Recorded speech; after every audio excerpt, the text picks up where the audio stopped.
Sampai kemarin di tempat kami, di RW saya, sudah terbentuk bank sampah.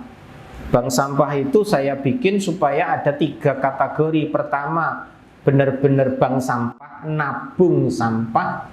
Nanti setahun sekali dia ambil uangnya, dikonversi ke uang. Yang kedua, tuker barang. Jadi ngumpulin sampah, diganti sembako. Karena memang dia butuh makan hari itu.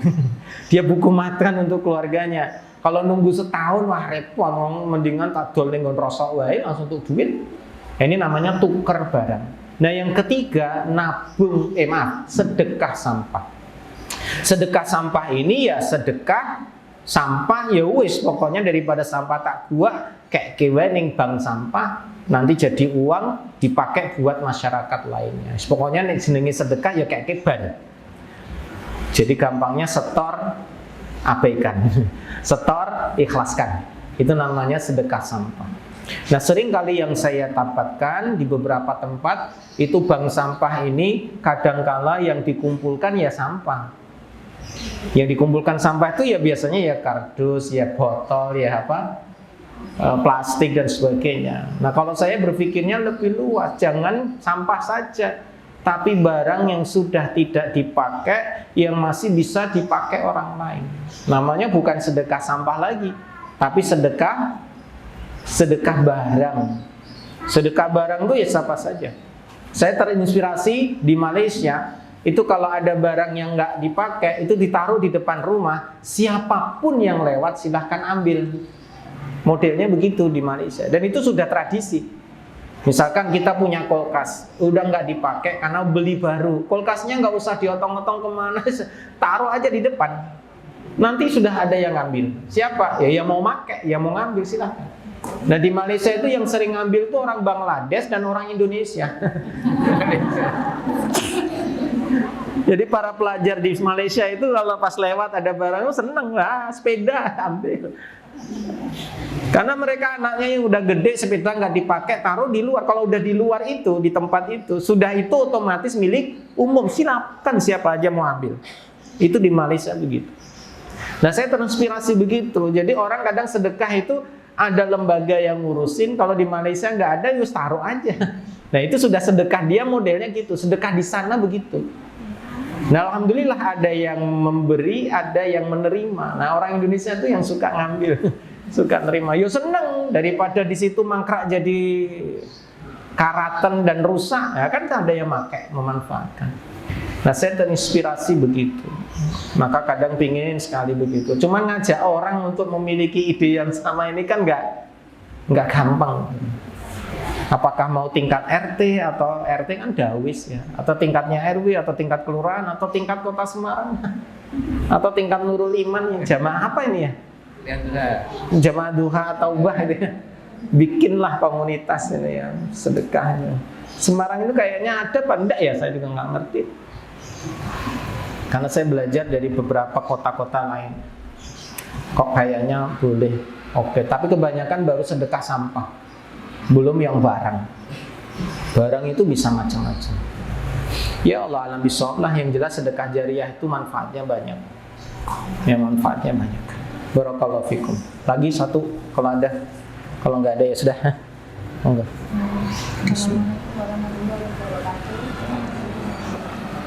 Mengenai tadi dari desa kan banyaknya masjid sini untuk Jumat berkah. Ya, salah satu masjid itu kan ada salah satu yang beliau itu kerjanya mencari di desain ataupun di bank. Beliau itu sering memberikan makanan itu di depan. Padahal zaman itu nggak tahu yang memberikan. Nah, kita yang tahu menghindari riba, otomatis kan kita makan itu gimana? Itu yang pertama. Yang kedua tadi mengenai panjenengan memberikan tentang musika. Ketika kita mau menjadi uangnya kan tetap pada di salah satu tamu itu ada beberapa orang yang misalnya berada di bank dan atau polisi. Ya, itu untuk uang itu cukup dicampur dengan. Iya, terima kasih. Perhatikan baik-baik ya. Jadi sesuatu yang kita dapatkan dari orang lain, kita tidak perlu tahu dari mana dia dapatkan. Yang jelas barang yang kita terima, benda yang kita terima itu halal menurut syariat, maka berhak atau boleh atau halal untuk kita pakai. Contoh di acara sedekah Jumat, kita dapat makanan. Yang sedekah Jumat itu ternyata dari bank ini, dari BPR ini, dari sing ini ikut sedekah Jumat. Pokoknya kumpulke ning gone At-Taubah. Nah, dari At-Taubah diberikan kepada masyarakat. Nah, masyarakat yang dapat halal, gak ada masalah. Karena yang diberikan ya makanan halal. Nah, sumbernya yang tidak halal ini, itu urusan dia dengan Allah. Sama dengan seorang istri dan anak dikasih uang sama suaminya. Uangnya halal.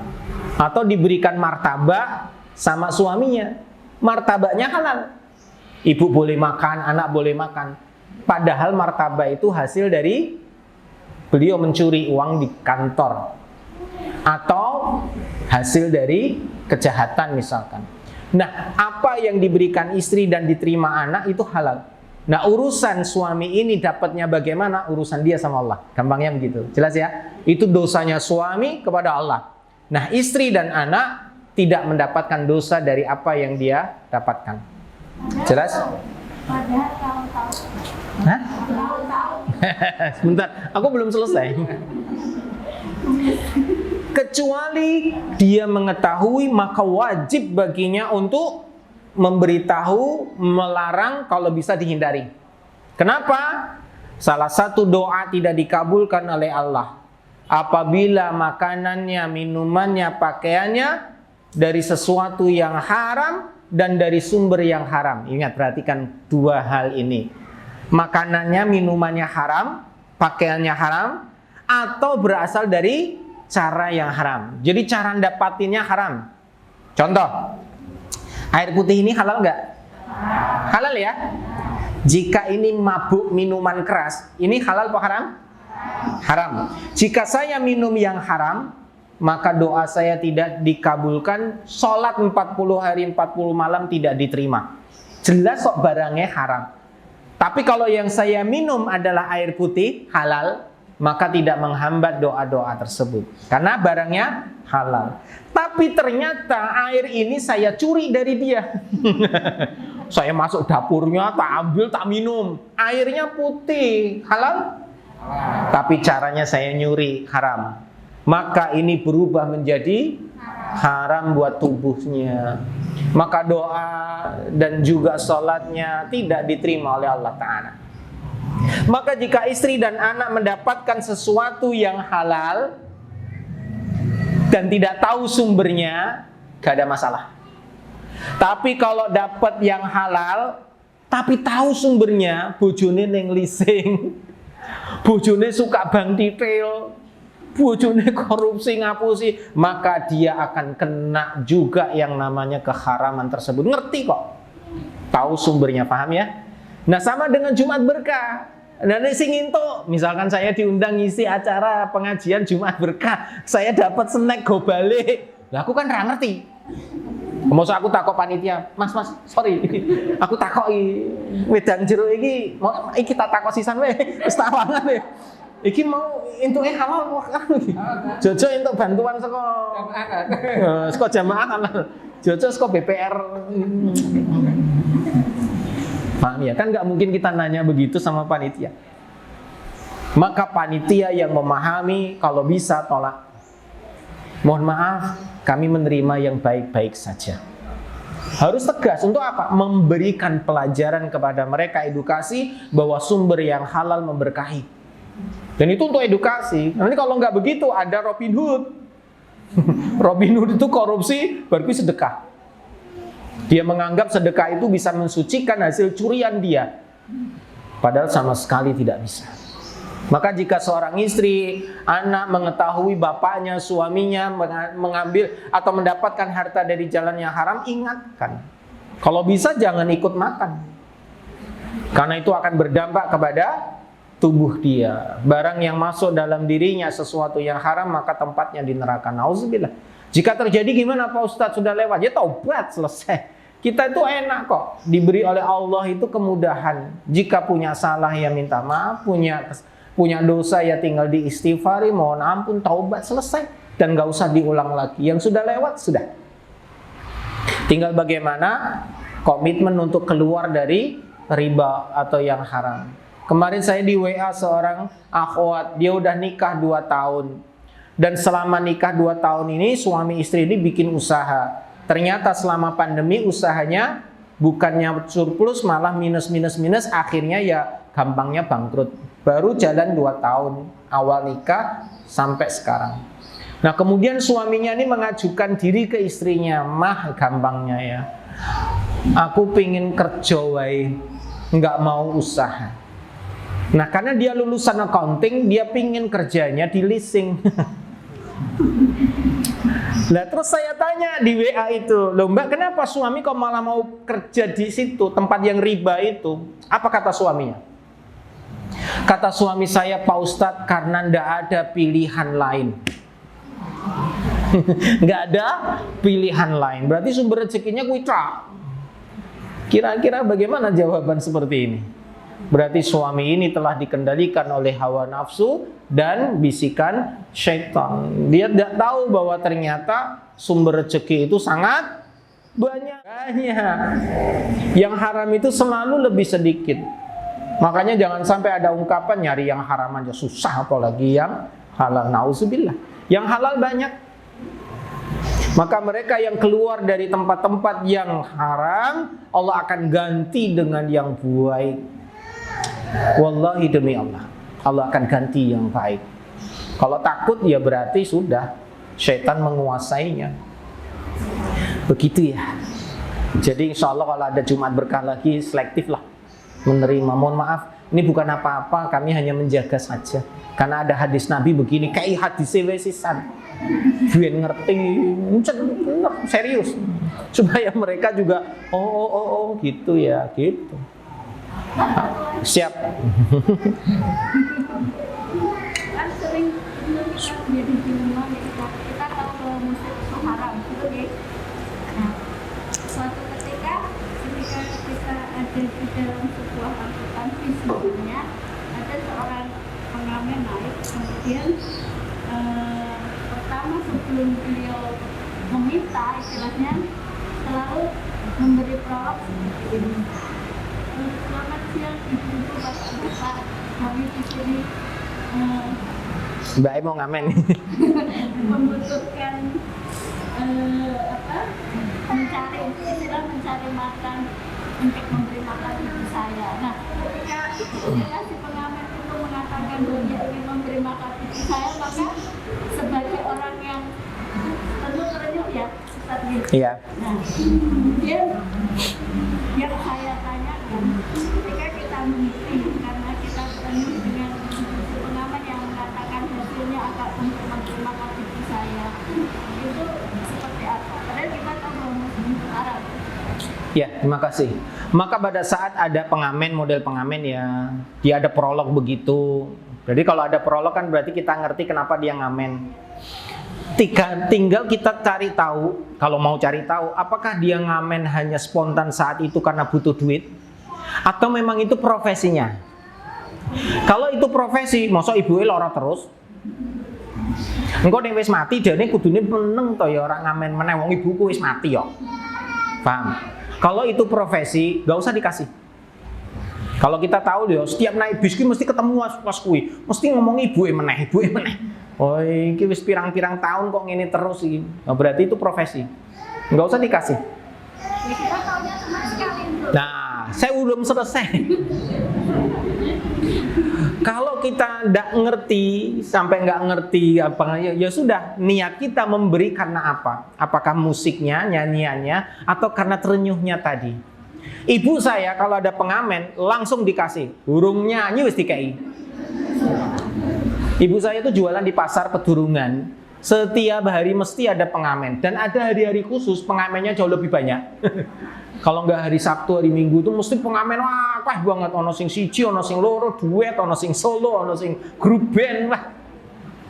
Dan ibu saya biasanya sudah nyiapin koin-koin kecil, uang-uang kecil.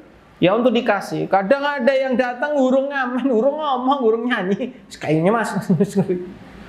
Saya kadang nanya, oh dikai itu bu, daripada maling, ibu saya tuh daripada ngemaling, enggak, daripada nyuri gampangnya, daripada maling mendingan ngamen. Jadi ibu saya tuh berpikiran daripada dia malah nyuri di tempat orang lebih buruk, maksiat, ya wis iki buruk nih lebih buruk itu loh. Nah, ibu saya ngasih itu supaya mencegah dia dari mencuri atau bermaksiat yang lebih jauh. Setelah itu ya ibu nggak ngerti, pokoknya niatnya daripada DNA maling. Bahkan urung nyanyi mesti kayak karena ibu saya nggak seneng loh nyanyi yo suarane ngono. Tapi ra ngeki yo piye meneh. Niatnya ibu sedekah daripada dia apa? Bermaksiat mencuri. Nah, itu saya sampai walah ya wis ning ngono ki levelnya angel iki. Nah, kalau saya ya mesti ya angka 5. Di lampu bangjo begitu ya, dan ngamen begitu ya, dada ngono wae. Mboten wis ngono. Ya ora dikai. Dan mereka juga nggak masalah, nggak tersinggung, namanya juga seperti itu ya, diterima, dikei ya mereka terima, nggak dikei ya mereka nggak akan anarki kan begitu. Maka kembali ke kita niatnya ya. Kalau mau ngasih karena niatnya orang itu butuh. Iya ya. Aku sedekah kanggo kuwi bae. Ora ngamen nih. Jelas ya. Sesuk nek ketemu meneh ceritanya beda meneh. Wah, dia canggih bikin ininya. Jelas ya. Barakallahu fikum, karena waktu juga yang memisahkan kita. Jumpa lagi di episode berikutnya. Kita akan membahas tentang kontorah yang kebetulan waktu yang lalu terputus ya. Moga-moga Allah panjangkan umur kita, Allah berkahi usia kita, Allah lapangkan dada kita. Moga-moga Allah jadikan keluarga kita sakinah mawaddah warahmah. Moga-moga kita dijadikan Allah Ta'ala hamba yang soleh-solehah. Moga-moga kita semuanya kelak husnul khatimah, terbebas dari siksa api neraka dan dimasukkan ke dalam surga. Moga-moga Allah menerima semua amal soleh kita, amal ibadah kita. Moga-moga Allah mengampuni dosa-dosa kita. Allah lindungi kita di hari kiamat dan diberikan syafaat oleh Allah Ta'ala. Dan moga-moga kita selamat di alam barzakh. Moga-moga kita semuanya dikumpulkan kembali oleh Allah Ta'ala di kenikmatan surga yang abadi selama-lamanya. Rabbana atina fid dunya hasanah wa fil akhirati hasanah wa qina adzabannar wa adkhilna jannata mal abrar ya aziz ya ghafar ya rabbal alamin walhamdulillahi rabbil alamin. Fuminkum, assalamualaikum warahmatullahi wabarakatuh. Bismillah. Saya mohon pada Ustaz yang benar yang telah kita tausiahnya.